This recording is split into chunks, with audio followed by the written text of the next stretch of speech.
Hello students, व्याकरण में हमारा आज का टॉपिक है पर्यायवाची शब्द।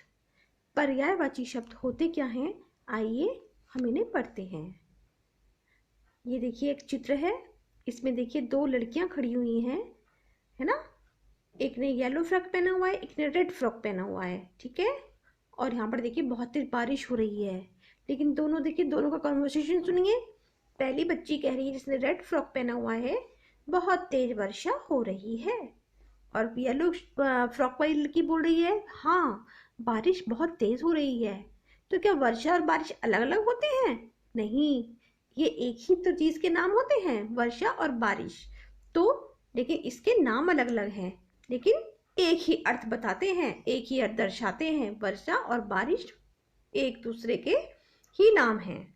आगे चलिए, ये देखिए ये सूर्य निकल रहा है, तो यहाँ पे बोलेंगे हम सूर्य निकल रहा है, और दूसरा सूरज निकल आया है।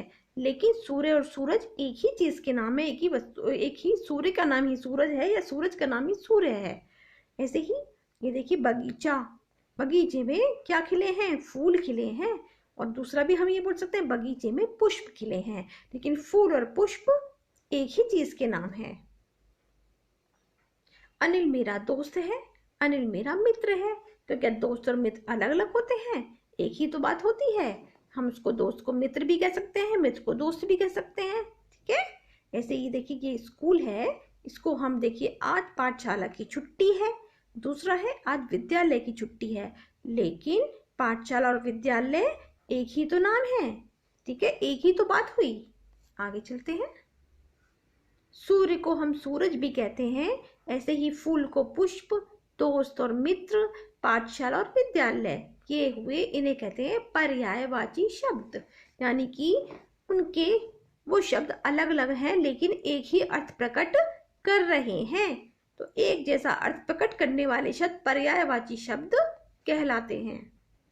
आगे चलिए, ये देखिए सुबह, सुबह को हम सवेरा भी कह सकते हैं, प्रातः भी कहते हैं, लेकिन सुबह को ही बोलते हैं हम सवेरा और प्रातः। देखिए अलग अलग अर्थ हैं, लेकिन एक ही चीज, मॉर्निंग।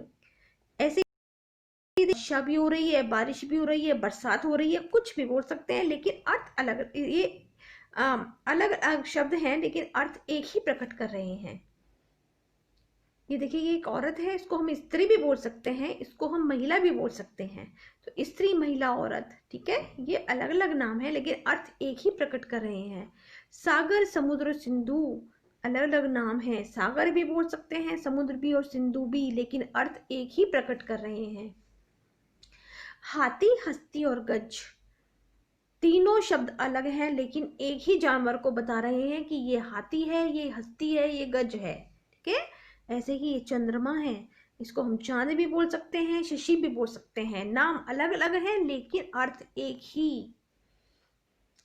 पानी, जल और नीर, पानी को हम जल भी बोल सकते हैं, नीर भी बोल सकते हैं। ऐसी पृथ्वी, धरती और धरा, सब एक ही नाम है हमारी पृथ्वी के। आगे प्रभु, ईश्वर, भगवान, हम कुछ भी बोलें, लेकिन ये हमारे एक ही, हम ईश्वर जो होते हैं इनका नाम, ये प्रभु भी बोलते हैं, ईश्वर भी बोलते हैं, भगवान भी, लेकिन इन्हीं के नाम होते हैं।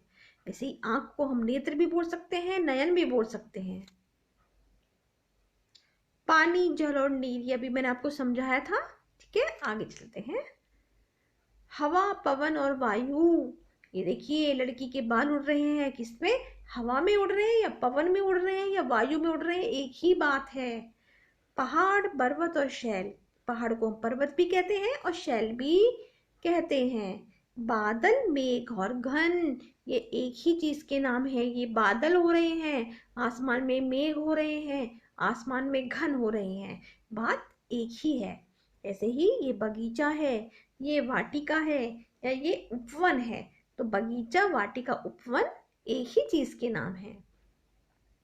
जंगल, वन और कानन, ये जंगल है या ये बहुत बड़ा वन है या ये कानन है, ठीक है, अर्थ एक ही प्रकट कर रहे हैं।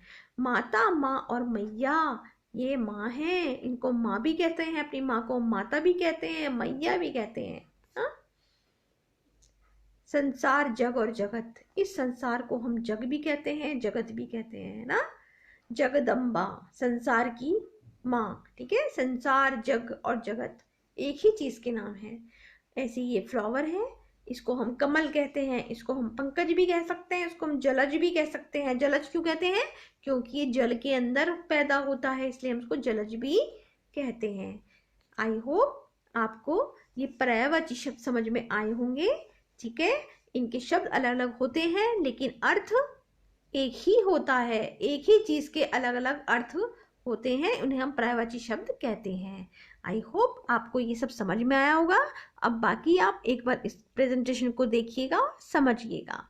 धन्यवाद।